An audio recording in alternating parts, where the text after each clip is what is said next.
এখন যে ক্যাম্পাসের পরিবেশ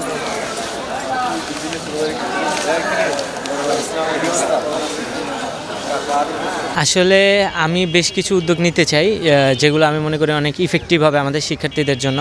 যেমন আমাদের ক্যাম্পাসে আমি আগে শিক্ষার্থীদের নিরাপত্তা নিশ্চিত করতে চাই। আমাদের ক্যাম্পাস আমাদের শিক্ষার্থীর জন্য নিরাপদ না। যেমন আমাদের নারী শিক্ষার্থীরা আপনার ক্যাম্পাসে এবং ক্যাম্পাসের বাইরে টিউশনে গেলে অনেক সময় নিরাপত্তাহীনতায় ভোগে। আমি সেটা নিশ্চিত করতে চাই একটি হটলাইন নাম্বার চালুর মাধ্যমে।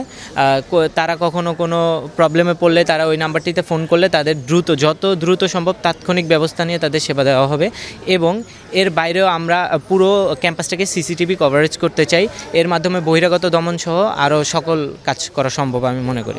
আসলে দলীয় ইয়াত্রা তো থাকবেই, এটা আসলে ওভাবে অস্বীকার করার কিছু নেই। তবে হ্যাঁ, স্বতন্ত্র হওয়াতে একটু কষ্ট হচ্ছে, মানে আপনার ভোটারদের কাছে আমার নিজের যেতে হচ্ছে। তারপর আমি চেষ্টা করতেছি যতটুকু পারি, এবং সবাই এবার স্বতন্ত্রতে ভরসা রাখছে ম্যাক্সিমামই, এবং তাদের থেকে আমি একটা ভালো সমর্থন পাচ্ছি। এটা আমার মধ্যে সাহস যোগাচ্ছে, ভালো কিছু হবে আশা করি।